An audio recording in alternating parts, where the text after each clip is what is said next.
Welcome to episode 95. Ooh, we are so close to 100. We're getting to 100. We're going to have a little celebration. Oh, you're going to have the 100th episode.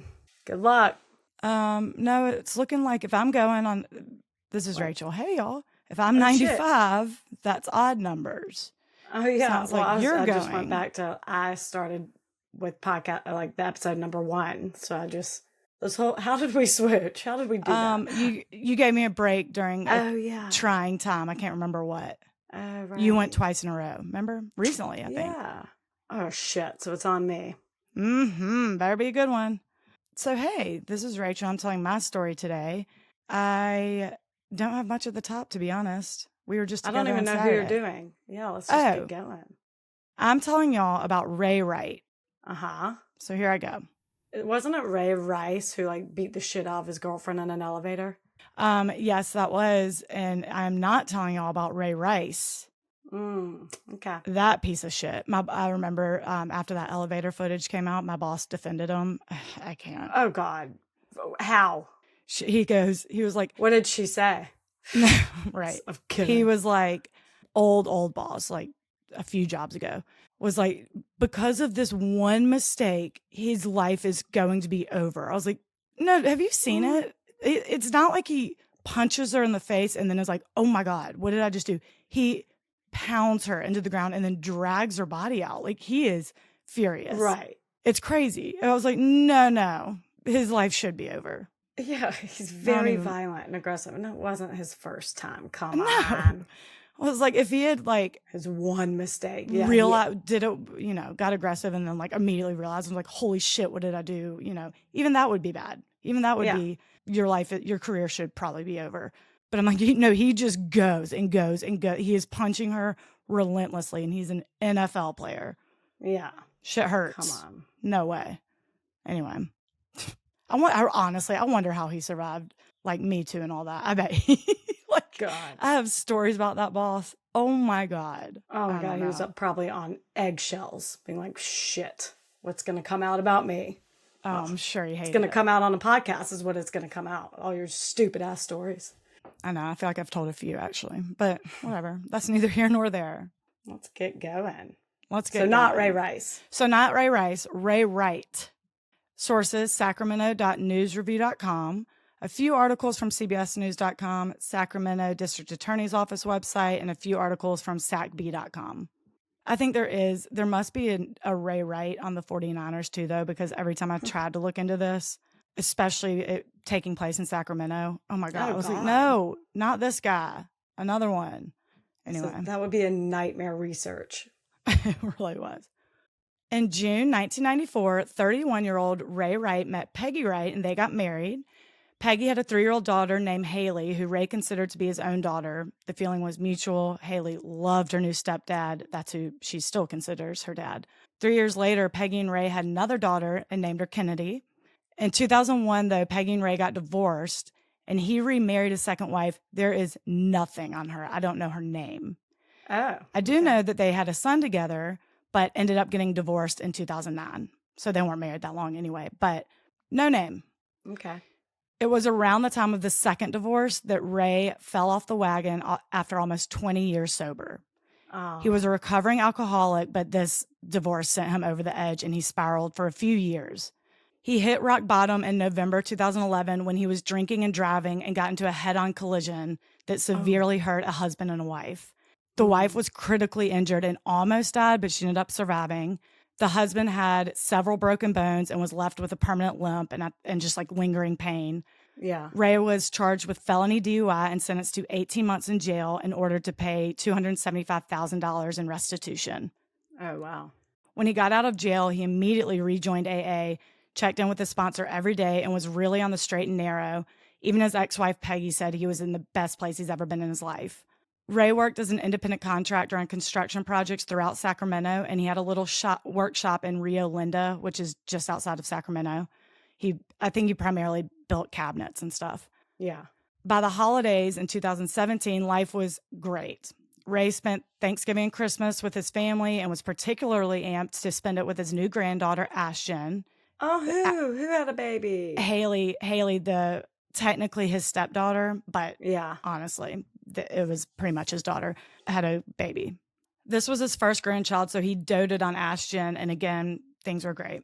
Until a few weeks later, on Thursday, January 11th, 2018, Ray's older brother Dean spoke to him around 9 a.m., and that was the last time anyone heard from him.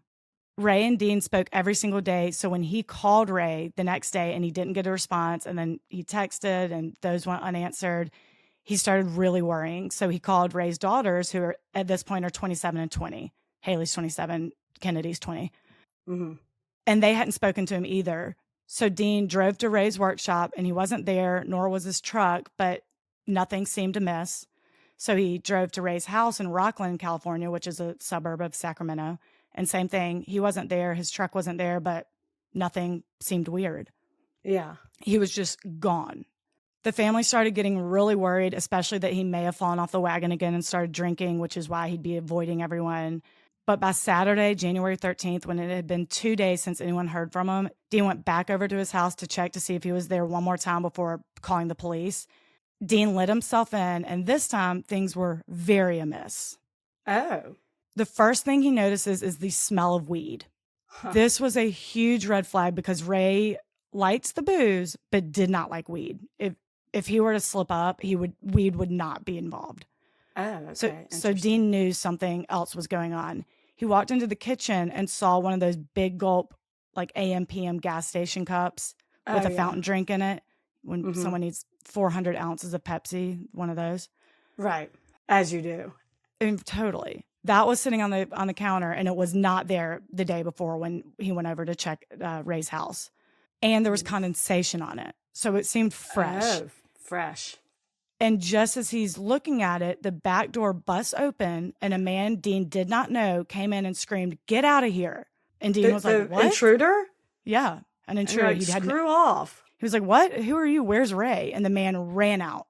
So Dean called 911 and filed a missing persons report and was like, "Oh, and also breaking and entering." Also, this intruder told me to get out, and then the mention of my brother, he ran away. I mean, let's see if this guy's connected. Yeah. The cops take the big gulp as evidence because it's full, again, has condensation, clearly fresh, clearly belonged to the intruder. So they took the straw and sent it off to the lab for testing. Ew.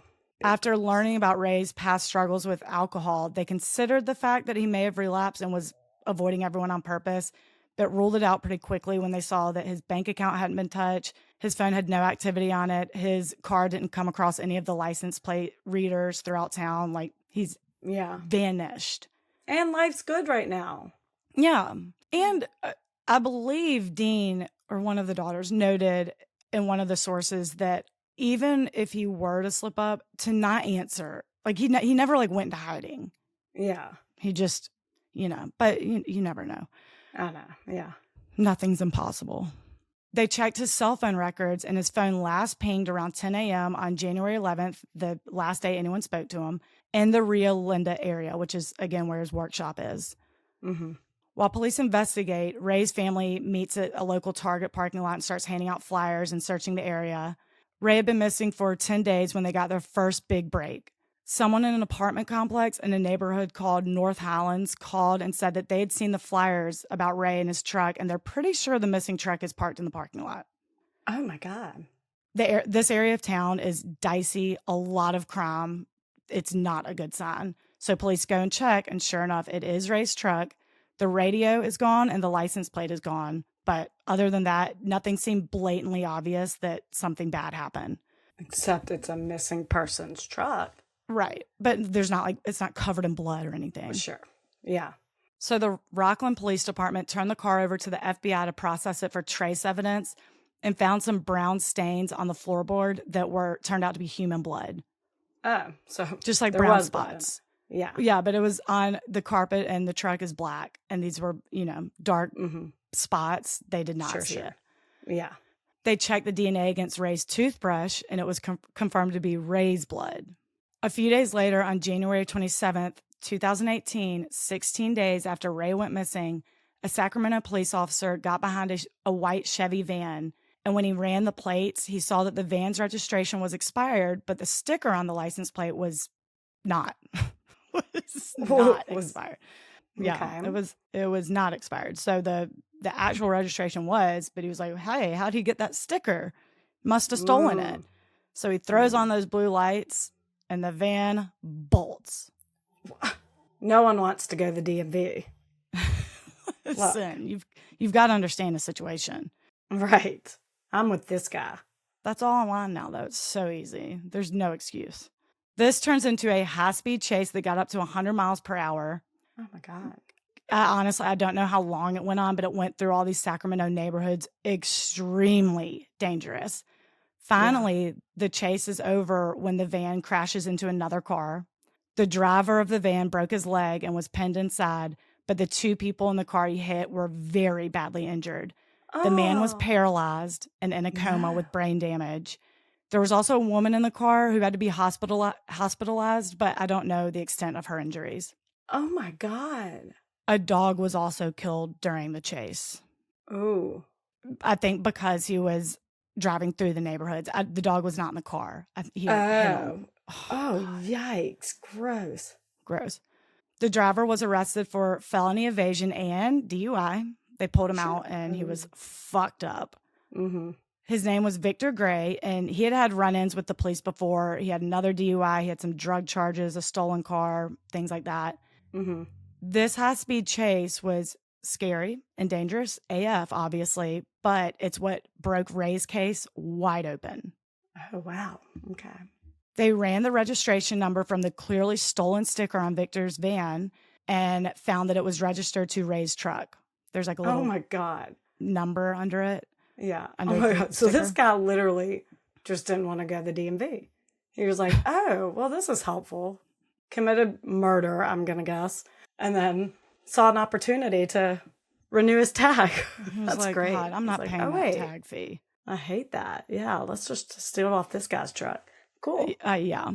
When police impounded Victor's van, they searched it and found a black tarp. And when they unwrapped it, they found a Ray Wright design hat.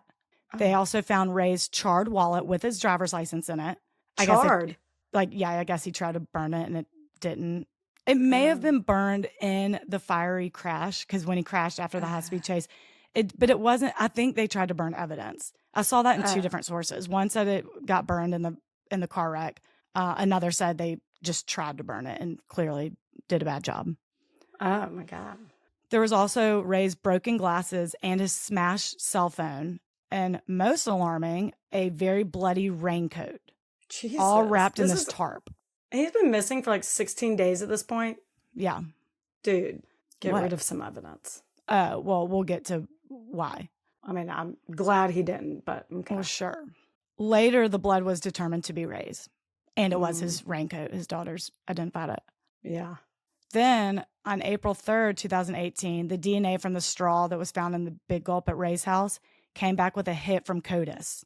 It was an exact match to Victor Gray. Well, we knew that. And on top of that, Ray's brother Dean identified him as, that was the intruder I saw. Oh, yeah, so, for sure. So Victor is very clearly connected to Ray's disappearance, but nobody knew who he was. The family, they're like, we don't know who this guy is. Yeah. And the fact that he happened to lead cops on the high-speed chase that resulted in all this evidence is just an insane coincidence. They didn't pull him over thinking he was connected to this missing persons case they had. Well, had he not stolen that stupid ass tag, he would have been pulled over for, just a simple, your tag's expired, and you're drunk, DUI. But now it's like, wait. Oh, there's a treasure trove of all this missing person we've been looking for with zero trace of them, by the way. They had nothing. Right. It's just so insane. Right. They searched his phone and found even more damning evidence, including a picture of a handwritten 3-page letter that he had written to someone named Bob.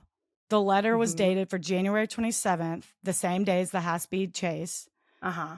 In the letter, Victor is frustrated with Bob for not being paid for, quote, delivering the dude. Oof. And he told Bob in the letter that he needed to take care of the person who, quote, hand-delivered your revenge. There's also some text from someone saved in his phone as California Katie, California with a K. Cute. Isn't that cute? And they live in California. So, like, come on. God. Cheesy. You spelled it wrong. Well, you spelled it wrong. And, like, that's something you do when you meet someone, in any other state. And you find Katie from California, but I'm like, you're all from California. So, Yeah, what's that? Okay. you know?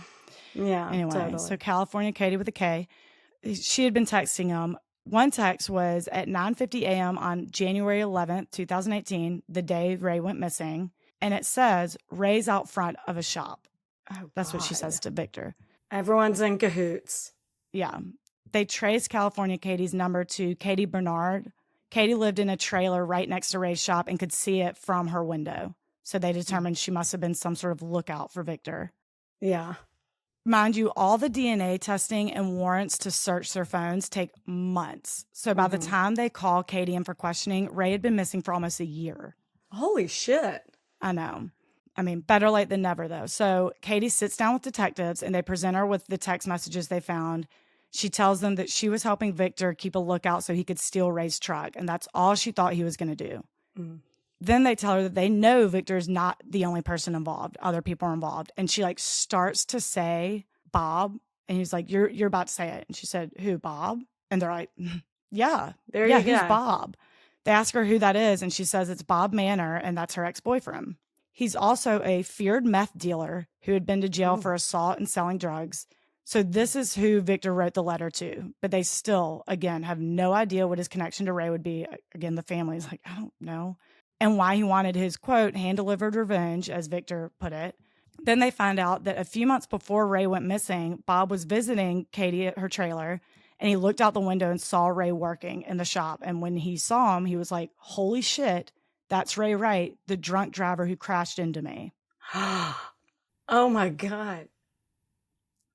Bob Manor and his wife were the ones who were in the car that Ray hit head-on and severely injured 6 years prior to this. The rock bottom moment. Holy shit. So Katie didn't know it then, but when she heard Ray was missing, she knew Bob must have been plotting his revenge, and it was far worse than stealing a truck. When she was keeping a lookout that day, Victor was nearby and later told her that he punched Ray and then somehow got him in his own car and then took his car and left with him in it. Wait, obviously. Victor punched Ray? Yeah. Victor was the one, because she texted him like, Ray's out front. He was somewhere nearby. And she was keeping a lookout, making sure that the owner of where he rented his shop was gone, which the text also said he's gone. And Ray's out in front of the shop. So Victor said later that he came up, punched him, and then got him in his truck. Oh, my God. When he had been missing for weeks, Katie was like, shit. So she asked Bob if he had something to do with it, and specifically if he killed Ray. And Bob said that he did. But then he put his hands around her neck and said, never speak of this again. This is what she's telling the police in the interrogation room. Yeah. Detectives then brought in another woman named Tessa. She was a massage therapist who Bob Manor went to after the accident to help with the pain, and the two eventually started dating. So they got her name and were like, you come to chat with us too. Again, how injured was he in that wreck? He had a limp, I know, right? He had a bunch of broken bones, a permanent limp, and apparently lingering pain that he just could never get rid of. He was like always hurting. Oh, God. And then he hired a guy who happened to also get in a wreck and paralyze Isn't that ironic? people. The thing that started this revenge is the exact thing that solved it. Oh, Isn't my that God. ironic? You're right. I was going to end got with that. far more but- injured than Ray injured you. Yeah, I don't know. His wife, I think, was really badly injured. I don't know how bad, but she almost died. Oh, I mean, God. So Tessa was very hesitant to talk to police. I actually think they got her on a warrant to arrest her for something else. She was doing community service, court-ordered community service, when they were like, come with us. But so she sat down and she did not want to talk, especially about Ray. She even says at one point, you're going to get me killed. I need to get out of here. Like, she's very scared of him. Yeah. Sounds like you should be warranted. Yeah. She eventually came around and started talking to him and said that after Ray went missing, Bob called her to come over. And when she got there, he was kind of bragging and giddy about how he took care of something he's been wanting to take care of for a long time, but he never specifically said what it was.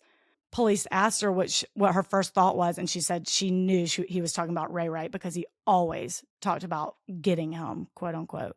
God. She even caught him a couple of times, like searching for him on Google to see if he could find where he lived. Like, it was obsession. Jesus. And Ray spent 18 months in jail and did he pay the restitution, the $250? That's the next point I'm getting to. Oh. Apparently, the $275,000 in restitution Ray was ordered to pay was only paid occasionally as he could, small Right. amounts. He Yeah. was nowhere near paid in full. I would have been shocked had he. Yeah. I've never heard of one paid in full, restitution paid in full, really. Right. I mean, it's just as you get the money, you pay what you Yeah. can. So Bob felt like he was getting stuffed, and he is not the type of person you want to stuff. Oof. No. In March 2021, 3 years after Ray went missing, both Bob and Victor were arrested and charged with Ray's kidnapping and murder. But mind you, they still don't have a body. And the entire case, especially against Bob, is pretty much just what witnesses have told him. Victor had all the evidence in his van, so he's like very clearly linked. Right. But Bob, not Bob. This is all based on what people are telling the police. Victor's cellmate named Chris came forward and said that Victor told him that he brought Ray to Bob's house alive. And when they walked in, Bob and his right-hand man, Mark Nyquist, were waiting on him and had laid out plastic sheets everywhere. Oh, God. Mark, Bob's right-hand man who was there too, is a very well-known violent criminal who had been a part of the Aryan Brotherhood. That's a neo-Nazi prison gang. It's what Edward Norton joins in American History X. They're I think the FBI called them the most murderous neo-Nazi gang. Oh, the curb there. stomp. Oh, God, yeah. That's exactly what I thought of. So Mark's very scary. Even during the police interrogation videos when, like, other fellow drug users and meth clients of Bob would come forward. They're like, were you scared of Mark? One of them said, shit, yeah. Like, he was, like, the muscle. He was scary. Wow. Okay. And that would go along with Victor's letter of, like, I hand-delivered your guy, your Revenge. dude, your revenge. So, like, it's very likely he was alive when he... Yeah. So by the time Chris is coming forward, the cellmate, and telling the cops all this, Mark is dead and gone. So... Dead? Yeah, he's dead. Oh, you said that very casually. Did you tell me that before? No, but I'm just telling you that's why he didn't get arrested. That's why he's not in jail with Victor and Bob. So I'm just telling you. What took him out? The article only said a medical condition. And then every single other Google of it didn't really go there. Okay. It just said no obituary? No. He's a neo-Nazi. No one cares that he's dead. I don't think his family was torn up over this. Yeah. So, yeah, very scary. And by this point, dead. I'm sorry. I'm just going to say it casually because that's the facts. Right. No, sure. Chris went on to say that Victor told him that Bob and Mark tortured Ray for hours, poisoned him, then dismembered his body and got rid of it, but the cellmate didn't know where they disposed of him. Jailhouse informants are not very credible, but the plastic everywhere would explain why a search of Bob's home came out with no evidence of Ray having ever been there. They tore up carpets, everything. None of Ray's DNA was there. Ooh. So Bob and Victor both pled not guilty, and their trial started March 8th, 2023. Oh, wow. Recent. Yeah. Katie Bernard was the star witness and was given full immunity in exchange for her testimony. Tessa, the massage therapist, and the jailhouse informant Chris also testified. Mm-hmm. The detectives believed that Bob was the brains behind it, obviously, because he had motive, revenge, money, all of it. But in order to keep his hands clean, he had other people like Victor and Mark do all the dirty work. And when he didn't pay Victor, they think he promised Victor $10,000. So when he didn't pay him, per the letter written on January 27th, since we know he did not pay him, Victor planned to go to Bob's house and leave all the evidence there. That's why I was in his car. And they just happened to pull him over. God. When he's like, that's where they think he was going, is to say, pay me or I'm going to drop all this bloody shit all over your house. Oh, my God. So that makes a lot of sense to me. And again, it's one of those, if he had just paid him the $10,000, which Katie, I believe, said he definitely could have. He had the money. He was the huge meth dealer. I don't know. Whatever. Oh, God. They would have never been called. There was no connection. None. There's a lot of ifs here. Yeah. Like this could have easily gone unsolved. I know. A lot of things happen differently. I'm glad it's not. Let us be clear. No. Yeah. I am glad it's not unsolved, but it is just insane how clean the only connection to Ray, the only guy who would have a motive, kept his hands clean, and they weren't like in contact with the family. They never would have looked at that guy. And had they, again, no DNA, no nothing. Victor had no connection. So had Bob just paid him, it's just crazy. I'm again glad it's not unsolved. No, sure. Poor Ray, like, really wrecked into the wrong fucking dude. Right? He, like, I mean, I'm sure that was his rock bottom. He went to rehab. He served his time. Never drank again. Went to jail. Cleaned up his act. Life was good. I mean, I know it's probably much easier for him to move on than the injured. But, oh, my God. I wouldn't even, like, I don't know. I mean, obviously, because I'm not. Of all the people, wrecking into this violence. Right. Yeah. Oh, so after an 8-day trial and deliberating for a few hours, the jury found both of them guilty on first-degree murder and kidnapping for ransom causing death, and they were both sentenced to life without parole. It is very rare to get a guilty verdict on two murderers with no body. Yeah. Where is Ray? Ray's body has never been found. It's still an open missing persons case. And anyone with information is encouraged to contact the Rockland Police Department in Rockland, California. Well, Victor, give it to it. Surely you know. Well, maybe you don't. Oh. Maybe he's like, I'm going to drop him off and then I want to know nothing more about this. Ugh. Bob maintains his innocence even today. He spoke to 48 Hours. Victor would not speak. He said that Victor and Katie planned this whole thing. They wrote that letter to throw police in that direction of this revenge murder. This was all a ploy to get money out of Bob, and he didn't do it. And so this is what happened. But he maintains. He said he has nothing to do with it. But how would Victor even know how to like frame Bob? Right. Yeah. Well, that is weird. Why wouldn't Bob talk to them? Bob talked to him. Victor. I'm sorry. Why did Victor not talk to them? I have no idea. But going back to your question, Victor would have known to frame him because everyone knew about the wreck. Okay. So, everyone knew Bob was just festering on this car accident that gave him a permanent limp. He hated Ray. He was very outspoken about that. So he would have known to. Yeah, and Bob saying the suggested motive for Victor and Katie was money? Or what? Stealing? Yeah. Yeah, when Katie realized that was the Ray Wright in the workshop next to her trailer, the one that Bob hated, Bob says that's when they formed this plan. I don't know. I don't know about that. Did they do that? Katie said that he would like Google Ray's Tessa name said to that. find, or Tessa said that. Did they do an internet search? Could they go back that far? Oh, no, because it was years prior. Yeah. Huh. That is insane. Isn't that crazy? If I were to wreck into someone, I would be devastated, as Ray clearly was. But the thought of them getting revenge on me, I don't think that would occur to me. Yeah. I'd be like, shit. Like, that's... I know. Isn't that so scary? Yeah. I just don't even know what to do with that. I know. Like, but that is a sad story of Ray Wright. I believe the family did have like a celebration of life, but they don't have a body to bury. They don't have anything. That is insane. No one knows anything? No. These are like profesh criminals, though. No, I know. That Mark guy? Yeah. Oh, my God. Google him. I mean, he probably knew how to hide a body. For sure. My God. So, there you go.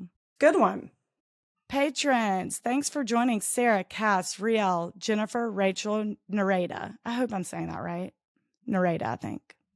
Thanks for joining, peeps. Thank y'all for joining. And then I have a custom shout out. We'll let y'all know when bonus eps are coming out. Yeah. I have a custom shout out from Amanda. I want to give a custom shout out to a friend of mine, Courtney. She's an amazing mom, wife, and friend who handles everything with such grace.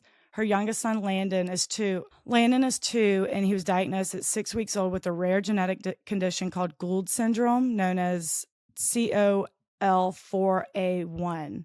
To donate to the cause, go to allmacy.org/donate. It's all like ALLMAYSEE, like allmacy.org/donate.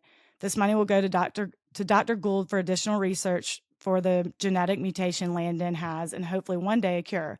No amount is too small. Courtney is also a small business owner of a baby and children's clothing boutique called Little Woods Wear. She has some Cute. great stylish, cozy items to choose from, sizes newborn to 6T. Check out her Facebook and Instagram. It's Little Woods Wear. Woods is like WOODS, and then Yeah. Wear, WEAR. And Yeah. the first word's little, LIT. I just don't know where to stop. Thank you. So Thank at you. Little Woods Wear on Instagram, and then Little Woods Wear on Facebook. So good shout on Landon. Yes, prayers. Okay, allmayc.org/donate. Y'all go look. Oh, God, I hate hearing that. I know. But that's a good shout out. Thanks, everyone. Thank y'all. Thanks, everyone. And y'all are the best. People are the worst. Bye. Bye.